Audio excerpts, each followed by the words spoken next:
G'day and welcome to another episode of Perth Property Insider. I'm your host, Jared Mann, and today I've got Adam Nyeholt on the show. He's from Rise Property Buyers. He's a buyer's agent in Perth, very good at what he does, and we're going to deep dive into his story. He's got a lot of interesting things to talk about. In this first part, we're going to cover how he started investing, his key learnings along the way, some of the mistakes he's made, and I dwell on a few of my mistakes too. We're going to look at how active to be and some of the pros and cons of being active versus passive, as well as preferred strategy. And we seem to have a common alignment on that. And we round out this episode looking at development and tips for adding value and choosing when to develop and renovate. So let's go inside. Welcome to Perth Property Insider, where you will learn how to grow your wealth and improve your life using Perth property. Our show is brought to you by Investors Edge Real Estate, the highly rated and award-winning property management specialists servicing the whole of Perth. Now, here is your host, Jared Mann. G'day, Adam. Thanks for joining us on the podcast. Really excited to be chatting everything Perth property today. Thanks for having me, Jared. So we normally catch up at the coffee shop we were just talking about. Got a lovely sunny day today in Perth. Got to love our winters, don't you? So good at the moment. We've had a really good run, but I think that's all going to come to a grinding halt on the weekend. But you've just been down for a surf, so you certainly practice what you preach when it comes to property, giving you back your freedoms and, being able to design a life. So it's awesome to see that you're getting out there. It. Life design is a big focus of mine and, I always make sure that I get out for a surf or just try to maintain that life balance, I guess. Give us some background on what you do for a living, because obviously we help quite a few of your clients with their property management and we see the great deals that you're getting for people. Tell us what you actually do.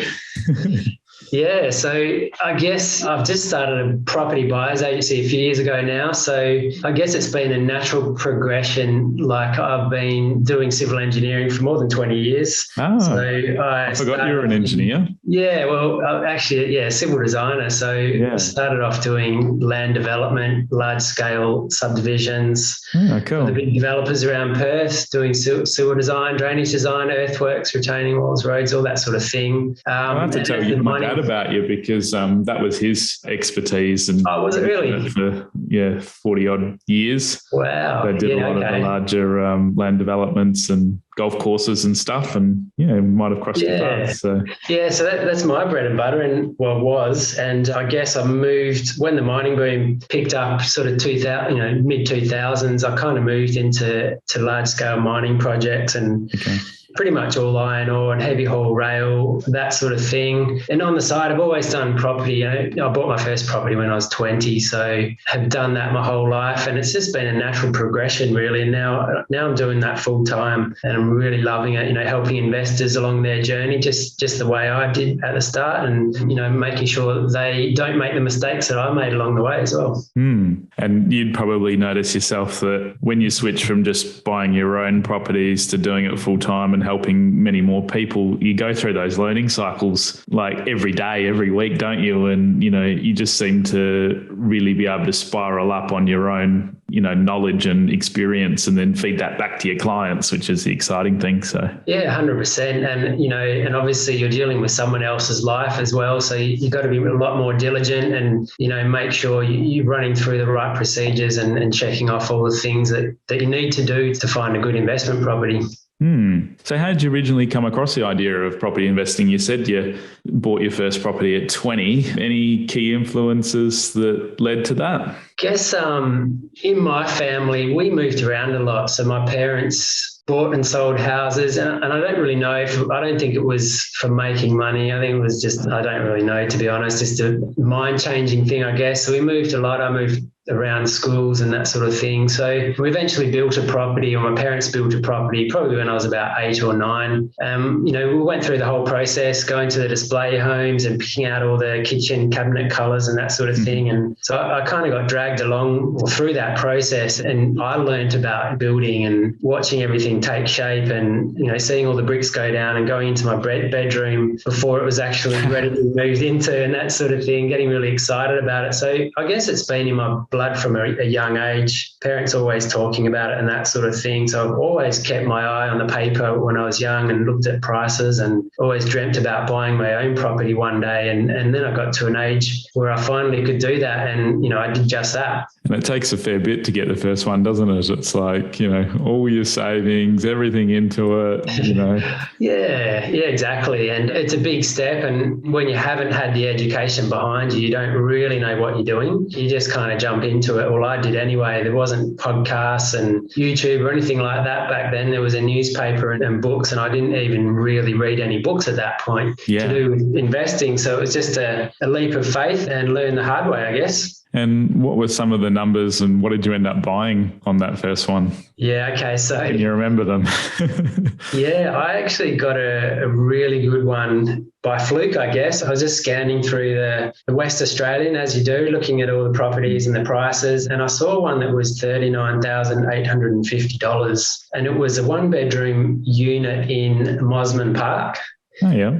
Yeah, and it said in the ad, it was only a 2 or 3 line ad, unit, $40,000, $39,000, $110 a week rent. And I thought, gee, that sounds pretty good. I didn't know how to calculate yield or anything like that back then, but I knew that sounded pretty good. So I said to my dad, hey, maybe I should buy this. And, he took me down there. We met the owner who was selling it on his own. Yeah, we ended up putting an offer in and getting it under contract. And I ended up managing that myself. I didn't really even know about property management, Jared. So that would have been an eye-opener as well. Yeah, exactly. So I ended up running all that myself and, had an interesting process of, interviewing tenants and all that at 20 years of age. So it was a good learning process. And was there any key sort of things that stuck out learning-wise or that you've reflected on since? Because I guess at the time, people can sometimes get so into trying to know everything and procrastinating and, really you just learn so much by taking action. And yes, you do things differently with what you know now, but if you didn't take that first step, you wouldn't be where you are now. So exactly. Yeah. Yeah. And I think that's right. It's just a matter of trial and error and just jumping in. You just got to take the plunge. You've heard a lot about investing and you've planned it a little bit and you just got to take the plunge and make sure you get the right investment. When I bought that one, I thought, it's 40,000 now. What if in 5-10 years it might be 50 or even 60, and I thought that just sounds ridiculous. To me, that was a big gap to kind of fill, but I thought, let's just see what happens. And I had a lot of negative talk from a couple of guys at work. They were like, oh, don't buy a property. I bought one of the guys bought one in Wembley, a unit in Wembley for 90-odd thousand. And he said, now it's worth 87. And that kind of scared me a little bit. But I did it anyway. And yeah, I guess it all paid off in the end. And I guess you're always going to have those naysayers around you if you listen hard enough or if you tell enough people, and they can be well-meaning, just trying to help you in the right direction. But just because it hasn't worked for someone else doesn't mean it can't work for you if you, approach it smartly and make good decisions. Exactly right. Everyone's experience can be different and, you can take learnings from their experience, but, you've got to kind of make up your own mind and gain the confidence and, you do that through education. So. And have you still got that one or have you ended up selling it at some point? I did actually sell that one and I had to jump on RP Data to check when I did that. And I sold that in 2006 for $215,000, which is, 540% growth. But funnily enough, that property had been sold a couple of times since, I think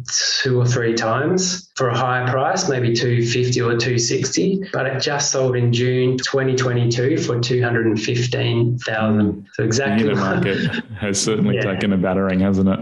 Yeah, that's it. So in 16 years, it hasn't gone up $1. So that's where property selection can make, a huge difference as well. 100%. That's right. Yeah. So obviously had quite a few learnings from that first one. And then did you start to more formally learn about property investing along the way? Or when did you actually, seek out other education, if you will? Yeah, I guess I kind of stepped it up a bit. Like once that property started growing, I realized that, I started making more money off property than what I was earning in an annual income, So I bought a second one and I bought a third one and I ended up doing a development in Wembley Downs. So throughout that whole process of getting excited about watching your property grow, I was also, buying magazines, Australian Property Investor magazine and that sort of thing, reading other people's articles. That's probably the standout for me in those magazines, just watching people's growth and, seeing those articles about, oh, this guy's bought 15 properties and this was his journey and how he got there. And I kind of read those articles and I'm like, if he can do that, I can certainly do that as well. So that kind of sent me on the journey. And, it's not been a perfect journey, but it's definitely been a really good journey. So happy that I started early. And I think that's what it's about, is just educating. Once you've made that decision, it's just about, listening to podcasts and listening to other people. And probably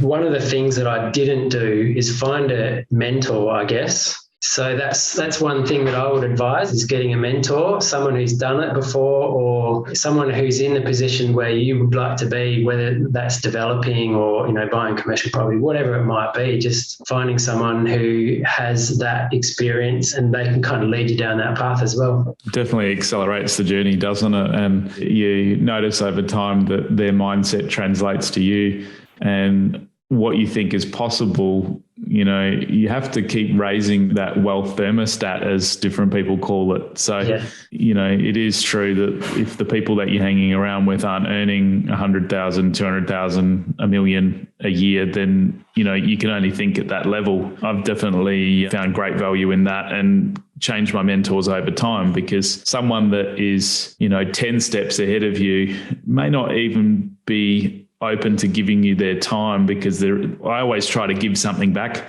to my mentors, so if they're a few steps ahead of you, there can actually be a two-way street, and that person's going to want to spend more time investing in you because they're getting something back. And then the further along you get, the greater, the further along the people that you can attract to spending time with you. So sometimes you can't just go out and, have Richard Branson as a mentor or whoever that may be. Yeah, exactly. How have you kind of gone about finding your mentors? Has it just been an organic thing of who's crossed your path, or have you purposely sought them out? Or, I just thought I'd ask that, because most people say, find a mentor, but how? Yeah, that's so true.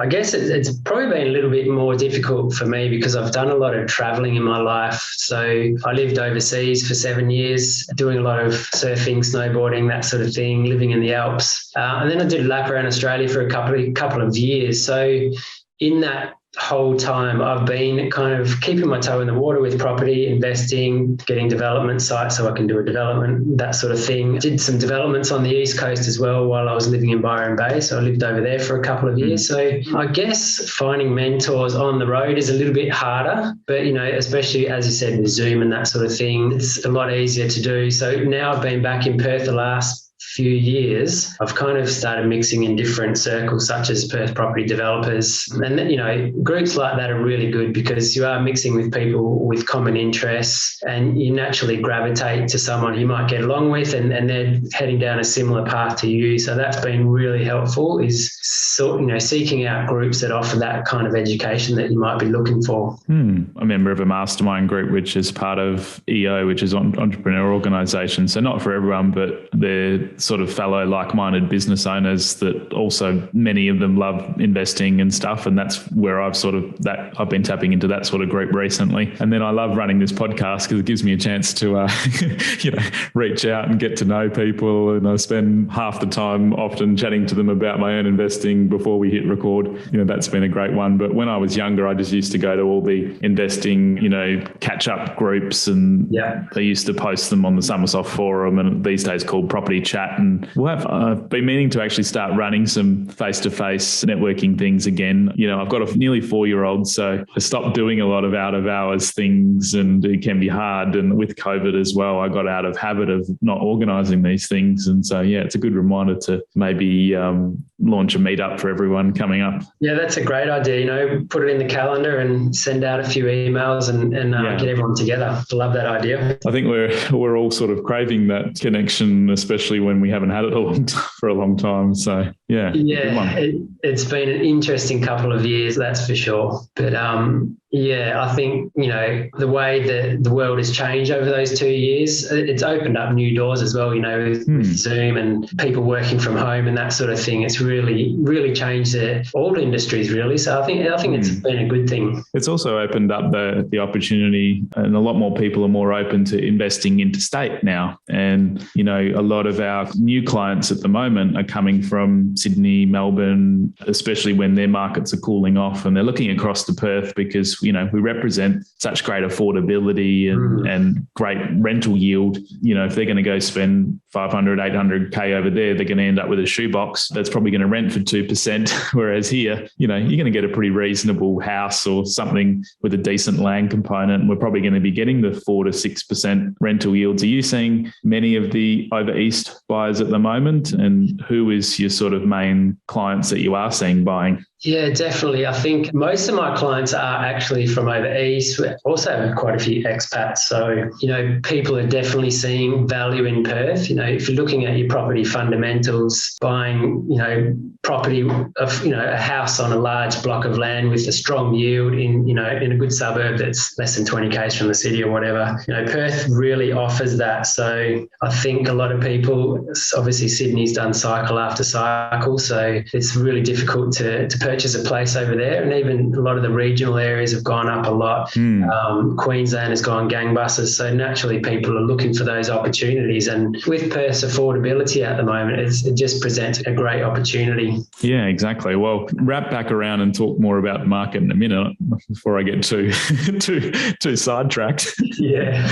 But tell us a bit about some of your biggest investment mistakes so far, or your aha moments, because we all kind of have those key ones that stay with us. Any come up for you? I think buying in the right area is super important. I made a mistake. If we're going to talk about a mistake that I've done, is one was in Brisbane that I bought. I had the option to buy in a pretty inner city suburb, Mount Gravatt, probably back in 2000 and I'd say 2007 or 8, somewhere around there. And I was looking at houses in Mount Gravatt and they were old. A couple of them had development potential, but I thought, look, I'm probably not going to be able to go over there and, build townhouses and that sort of thing. So a lot of them were a little bit run down. So maintenance might have been a bit of an issue. So I started looking in outer areas, new suburbs. So I know where you're going with this.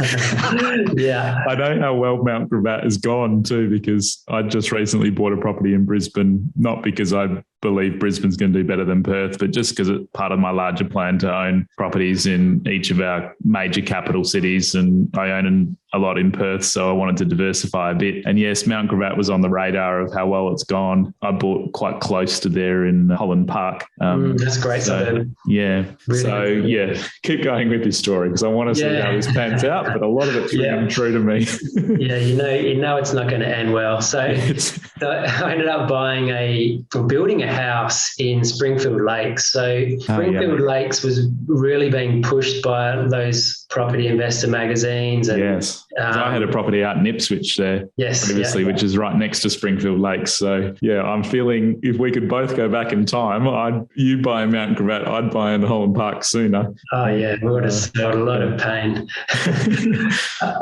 So what ended up happening there? Did you do a house and land package or did you buy something that was new on completion? Yeah, look, I ended up buying a piece of land and looked around for a builder and built a house. I think I built it for about $370,000, which was a little bit cheaper than what I could have got a house for in Mount Gravatt. I think Mount Gravatt at the time would have been low 400s, maybe mid floors. So that was your total cost outlay, 370? Yeah, 370. Yeah. Okay. So it wasn't, it was a pretty low outlay. And they were pumping it up in the media, Well, that's the thing. There can be so many good headlines with these, areas that are getting lots of infrastructure and lots of, amenities and lots of money thrown in. But what they don't tell you, obviously, is that they've also got lots of land supply and land for decades that they can continue to release. That's exactly right. They're just stacking up the stages and going further up and further up. They've got the train line there, so they've got good transport. They've got all the fundamentals, but that supply and demand thing is what's held it back over years. I think the average price in Springfield Lakes is $695 or somewhere around there, but Mount Gravatt is now $1 million. So, that's a big difference.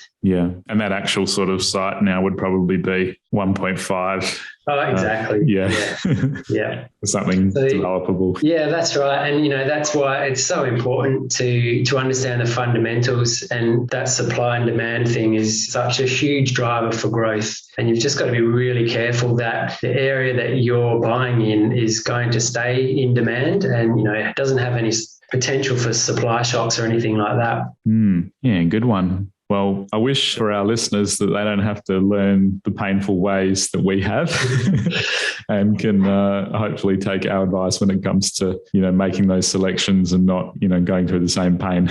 Exactly. That's right. And it's also about deciding whether you want to be an active or passive investor. Like I kind of learned pretty quickly that you can generate equity through developing or renovation, so you can either buy and hold for long term, and that's a great strategy if you're buying in the right area. But if you want to just get there a little bit quicker, you can look for those opportunities that have subdivision potential. Even if it's something that you are not educated in at the time, you can learn down the track. But you've also got to be careful not to buy a property that can't be developed. Okay, it might be subdivisible. Don't pay the potential for it if that's right. Can't actually be done, or exactly. There's those hidden costs that are just so prohibitive that anyone that knows what they're looking at would just say, I'm not paying for the potential for that. No, that's it. That's right. And, just things like a verge tree can kind of kill your opportunity to develop, or you got to look at setbacks and make sure there's enough room in the backyard. If you can demolish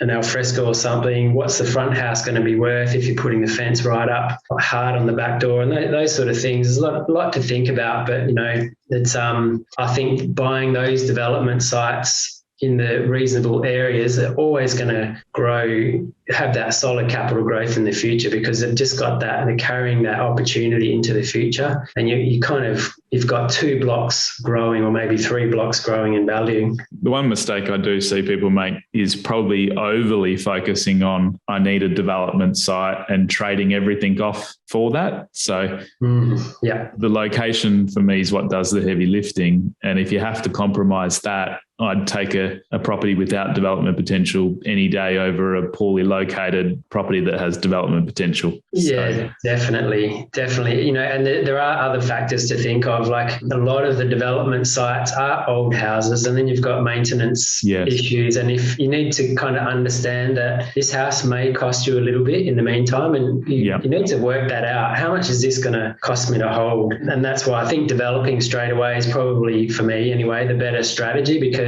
you can eliminate all those maintenance issues straight away, get the house up to shape, do the subdivision, build and move it on, or whatever you want. That was my golden rule when I was starting out, that I wouldn't buy something unless I can develop it straight away. But I think as you get a bit more solid, capital base behind you, and you can weather that, that holding cost, and you just factor it in, and you still know that land component is going to, grow much better for you, even when you take out the maintenance, even when you take out, that larger holding cost with the lower rental yield. That's why I still prefer it. But everyone's at a different stage and can afford different things. So that's really good to separate in terms of where you're at in your journey. Because early on I was like, I can't afford this. It's going to cost me too much in maintenance, cost me too much in the lower rental yield. I need to develop it straight away.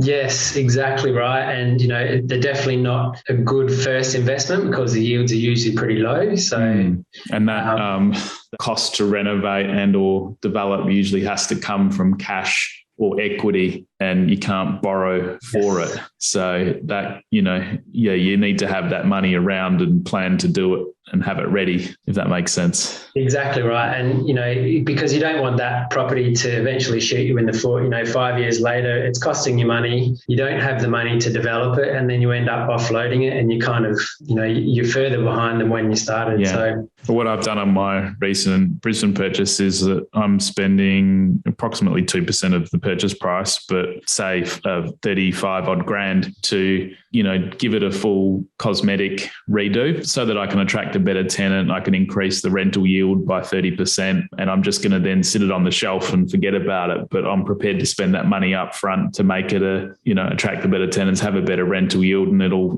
probably increase the price as well by 60 grand for the 35 that I spend. I can forget about it. But if I was going to move it forward straight away, I wouldn't do those things. I'd just demo the house and build the two. So exactly, yeah. No, that's a really good strategy. And, there's not many places where you can double your money, by adding 30,000 into your reno and getting 60 back. You can only do that at the casino on red or black, and that's a 50-50 as well. Look, even if I was only making dollar for dollar, I would do it because I know I see everything on the property management side. I just know if I can attract a quality tenant versus someone that's marginal. For me, I'd pay, if I can just break even to not have the hassles, that's worth it for me.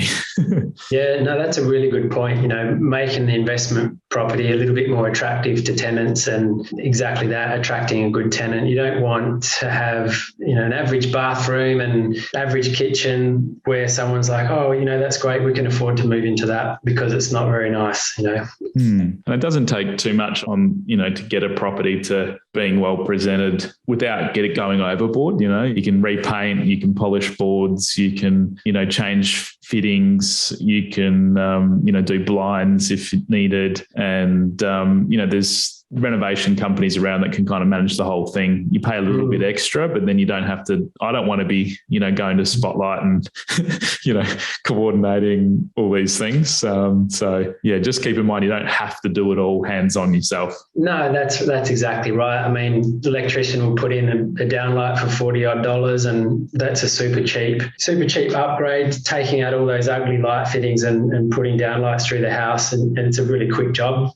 Paint just totally brightens up a house. New blinds, that's, $3,000 or whatever it might be. So there's quite a few quick things you can do just to get that property looking really good. And you'd know a lot about that because you see a lot of investors doing that with your properties on your books, I guess. Yeah, definitely. Well, thanks so much for joining us today, Adam. I'm really excited to have you back on part 2 in the next episode, where we're going to go into one of your projects and all the nitty gritty and unpack that. Lots of learnings for us all in that one. And you're also going to reflect back on how you'd start again if you were back at the beginnings. I'm sure that'll help a lot of investors in that place. And we're also going to riff about what we see for the year ahead in the Perth property market and some of your future plans. So excited to catch you on that one. For free market reports on your suburbs of interest and other helpful resources to grow your wealth, make sure you join my property investor update at investorsedge.com.au/join.